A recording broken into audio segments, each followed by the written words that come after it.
Hello, bienvenidos una vez más a Razonando mi Fe. Yo soy Liz Franco y vamos a continuar con esta serie acerca de la oración. Porque oramos, ¿para qué oramos? ¿Cómo lo hacemos para orar? El día de hoy vamos a platicar de Jesús.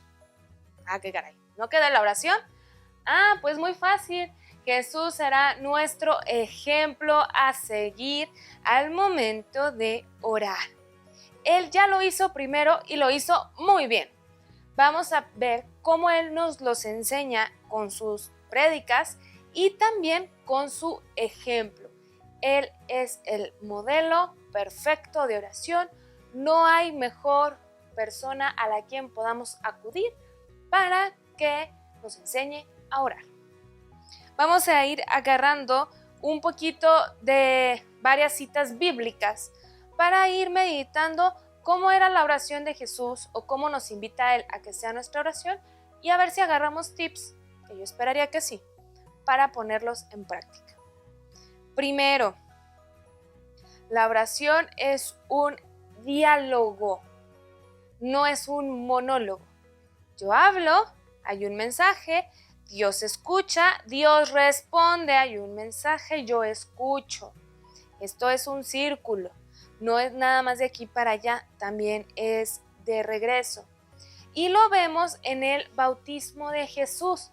Después de ser bautizado, dice que Jesús está en oración y en ese momento se abre el cielo y se oye la voz del Padre: este es mi Hijo amado. Siempre, siempre, siempre haz una pausa en tu oración para escuchar. Muy probablemente, lamento decirte, que no vas a ver cómo se abre el cielo y escuchar la voz de Dios que retumbe en la capilla donde estás, pero sí te vas a encontrar con que de repente se te ocurre algo, o sientes una paz, o alguien te da un consejo. Dios va a encontrar la forma de hablarte, pero tú tienes que tener las antenitas bien paradas para poder escuchar. La oración también es íntima, es algo muy personal. Sí hay oraciones grupales y son muy hermosas. Alabanzas, noches de adoración, están los grupos de adoración nocturna, es buenísimo, y más cuando sientes que te da penita o que no sabes cómo, está increíble, y el no sentirte solo. Bien, sigue así. Si estás en un grupo de oración, perfectísimo, qué emoción, felicidades. Pero también te invito a que tengas estos momentos de intimidad. Jesús estaba con sus apóstoles y oraba con ellos antes de hacer milagros, por ejemplo, les enseñó el Padre Nuestro, pero también se iba a orar en la soledad. Se iba a un monte a orar. Él en el Sermón de la Montaña dice: tú no seas como los hipócritas que nada más están lero, enciérrate en tu cuarto, y ahí en tu cuarto que tu Padre ve en lo secreto. Habla con Él. Hay que saber combinar estas dos formas, tanto la oración en comunidad como la oración íntima, personal. Ahí donde nos abrimos, donde nos mostramos tal cual somos, y Jesús y Dios, que ve en lo más profundo de nuestros corazones, ahí se va a comunicar con nosotros. La oración tiene que ser insistente. Vamos aquí a recurrir no tanto a Jesús, sino a una de sus parábolas. Les propuso una parábola para inculcarles que era preciso orar siempre sin desfallecer. Había en un pueblo un juez que ni temía a Dios ni respetaba a los hombres. Había en aquel mismo pueblo una viuda que acudió a él y le dijo: hazme justicia contra mi adversario. Durante mucho tiempo no quiso, pero después se dijo a sí mismo: aunque no temo a Dios ni respeto a los hombres, como esta viuda me causa molestias, le voy a hacer justicia para que deje de importunarme de una vez. Fíjense, el objetivo de la parábola: para inculcarles que era preciso orar siempre sin desfallecer. Aquí nos está poniendo el ejemplo de alguien malo, ateo, malvado, que le vale el mundo, O sea, ni siquiera que tú digas, no cree en Dios, pero es activista. No, egoísta, feo, todo lo feo del mundo. Y hace el favor. Imagínense Dios, que nos ama, que quiere nuestro bien, pero muchas veces nos invita a que oremos más veces. Es así como que nos quiere enseñar a orar y a lo mejor por eso se tarda tantito más en concedernos lo que le pedimos o incluso no es el momento oportuno. Jesús dice, oren sin desfallecer. Nuestra oración tiene que ser humilde. Imagínense el tamaño del universo. No se puede porque es infinito. Bueno, de nuestra Vía Láctea. No se puede, está muy grande. Bueno, de nuestro sistema solar. Imagínense nuestro tamañito respecto a la grandeza de Dios. ¿Por qué nos queremos sentir que nosotros lo podemos, que nosotros lo sabemos? No. Seamos humildes, reconozcamos nuestra necesidad de Dios. Respecto a esto, Jesús también nos regala una parábola, la conocemos como el fariseo y el publicano. Llega el fariseo a darle gracias a Dios porque yo soy muy bueno. Te doy gracias, Dios, porque yo sí cumplo la ley. Te doy gracias porque yo sí te hago caso, no como ellos. Y el publicano hasta atrás, con la cabeza baja, dice, ten piedad de mí, que soy un pecador. Y no repite más, no dice más palabras más bien. Lo único que repite, ten piedad de mí, que soy un pecador. Y dice Jesús que el publicano regresó justo. ¿Por qué? Hay que reconocernos como lo que somos. ¿Somos una obra preciosa de Dios? Sí. ¿Limitados? Sí. ¿Que fallamos? Sí. ¿Necesitamos a Dios? Sí. Que nuestra oración sea así. Una forma confiada y humilde de dirigirnos a nuestro Señor. Y a la par de esto, ya lo dije, confiada y agradecida al mismo tiempo.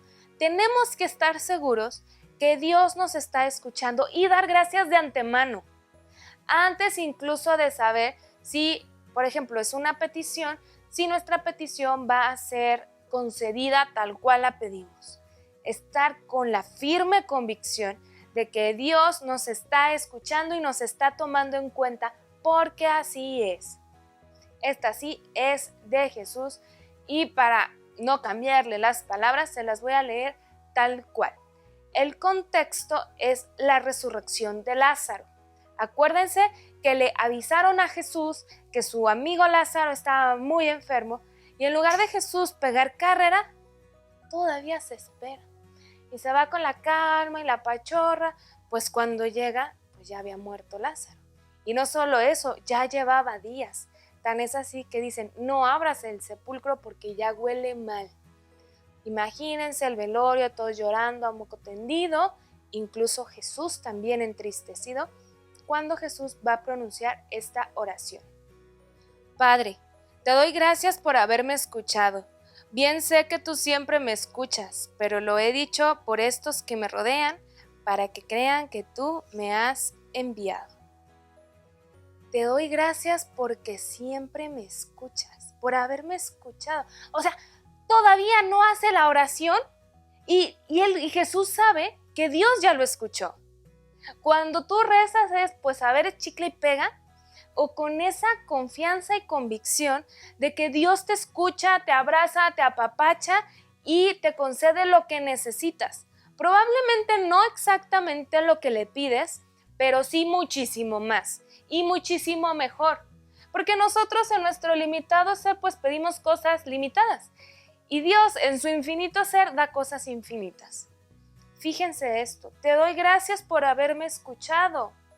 Todavía no reza, todavía no dice qué. Y Dios ya lo escuchó. Con esa misma convicción y gratitud te reto a que a partir de hoy tú también ores. La oración nos debe de llevar al prójimo. Ya comentábamos acerca de la oración de intercesión, que es pedir por los demás, bien estrellita, pero no solo eso, sino también en la actividad. Por eso una de las grandes pastorales que hay en la iglesia es la pastoral social, porque no nos podemos quedar solamente en rezar, tenemos que salir al encuentro, a la ayuda del prójimo. El ejemplo que a mí me fascina aquí es la multiplicación de los panes. Imaginémonos, está Jesús con sus apóstoles y un friego de gente y lo llevan siguiendo con el calorón que hace allá en el desierto de Israel. Imagínense todos sudando la gota gorda, las 3 gotitas de agua que llevaban ya se les acabaron y a los apóstoles se les hace fácil y no, pues mándalos a su casa que allá seguramente hay agua y tendrán su panecito, porque nosotros no. Y Jesús les dice, denles ustedes de comer. No, bueno, yo quiero pensar que casi se desmayaban de la impresión los apóstoles y consiguen 5 panes y 2 peces. Y se quedan como que, pues a lo mejor nosotros sí, pero ¿y el gentío? Y dice Jesús, échenmelos. Pronuncia la bendición y los manda a repartirlos. Oración y acción. No nos podemos quedar solamente en orar sin hacer nada, ni tampoco solo en hacer sin orar. Porque si te la pasas de activista, de trabajador, de ayudando a todos, sin llenarte tú de Dios, te vas a cansar. Porque no, para empezar, no siempre vas a tener los resultados y te vas a desanimar. Y aparte es pesado, es muy pesado. Días pasados, comentando de un apostolado, me cansé, la verdad me cansé mucho. Y la gente te suele decir, es que cuando lo haces con amor no pesa. Y yo le contesté, sí pesa, y mucho. Vale la pena y te vale que pese. Esa es la diferencia. ¿Y cómo logras dar ese salto? Con la oración. La oración te debe de llevar al prójimo. Tenemos que hablar con Dios y también hablar con el hermano. Antes de tomar decisiones importantes, Jesús, antes de escoger a sus 12 apóstoles, se pasó la noche entera orando. ¿Tú cómo tomas decisiones? Al ahí se va, aventando una moneda, al chinchampú. ¿Cómo tomas decisiones? ¿Realmente pones las opciones en manos de Dios? ¿Le pides su ayuda y su guía? ¿Analizas? Si le preguntas a tu pareja, a tus hijos, a tus amigos, ¿por qué no se te ha ocurrido preguntarle también a Dios? Oremos antes de tomar una decisión. Jesús oró antes de tomar decisiones. Y al momento de orar, también aceptar la voluntad de Dios. Voy a contar uno de mis traumas. Cuando yo estaba en la misión, mi hermanita de misión a cada rato me decía, pídele a Dios que se haga su voluntad. Y yo le contestaba, de todas maneras se va a hacer. Y ya no la seguía peleando porque la quiero mucho y lo que ella decía sonaba muy santo. Pero yo no lo aceptaba. ¿Por qué? ¿Por qué voy a pedir que se haga su voluntad si de todas maneras se va a hacer? Hasta hace poco, más de un año, nos llevó a nuestra familia una prueba bastante dura y me sorprendí a mí misma diciendo justamente eso, Señor, hágase tu voluntad. Y fue así, me explotó el cerebro, que estoy pidiendo que se haga su voluntad. Y platicándolo con un amigo sacerdote me dice, es que el punto aquí no es que se haga su voluntad o no, porque pues sí, se va a hacer, es Dios. El punto y el meollo es que nosotros aceptemos su voluntad. Pongamos un ejemplo bien sencillo, bien tonto. Hace muchísimo calor, pero calor acá descomunal. Hay personas que dicen, está el sol, hace muchísimo calor, vamos haciendo una guerra de globos de agua, uno pone las pistolas y entonces ahí en el jardín que sirve que se riega, nos refrescamos y nos la pasamos increíble. Y otro se la puede pasar negando porque hace mucho calor, porque está muy incómodo. La realidad es la misma. Digamos, la voluntad de Dios es la misma, que haya calor. ¿Cómo la aceptas? ¿Cómo la vives? Jesús en la oración del huerto dice textualmente que no se haga mi voluntad sino la tuya. Nosotros podemos tener una idea de lo que queremos o hacia dónde queremos ir, pero siempre, siempre poner en oración nuestros proyectos porque la voluntad de Dios siempre va a ser mejor que la tuya. En palabras de Pablo, la voluntad de Dios es buena, perfecta y agradable. Pidamos a Dios que nos ayude, uno, a descubrir cuál es su voluntad y 2, a abrazarla, así como Jesús abrazó su cruz. También se vale orar en momentos tanto difíciles como alegres. Jesús oraba cuando estaba contento. Nos platican los evangelios que le llegó como un arrebato de felicidad y nos dice: te doy gracias, Padre, porque le has revelado todo esto a los sencillos y lo has ocultado de los sabios. Y está contento Jesús.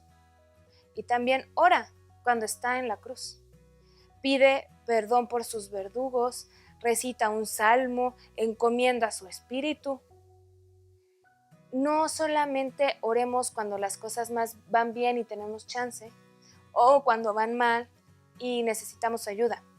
Oremos siempre en la dificultad, en la opulencia, en la facilidad, en la felicidad, en la alegría, en la prueba, en la tristeza, en el enojo. ¿Estás enojado? Está bien, enójate. Habla con Dios, desahógate. Él te va a saber dar su paz. Y finalmente, la oración tiene que estar guiada por el Espíritu Santo. Nosotros somos limitados, nos cuesta trabajo orar, a ti y a mí, a lo mejor más a mí que a ti. Pídele ayuda al Espíritu Santo. Ese mismo Espíritu Santo que guió a Jesús durante todo su ministerio, que guió a los apóstoles para saber a dónde evangelizar, qué acuerdos tomar, que sigue guiando a la iglesia a través de los concilios, a través de la pastoral. Ese mismo Espíritu Santo te quiere guiar a ti para que siempre tengas ese encuentro profundo con la Trinidad entera. Y pues hasta aquí la vamos a dejar.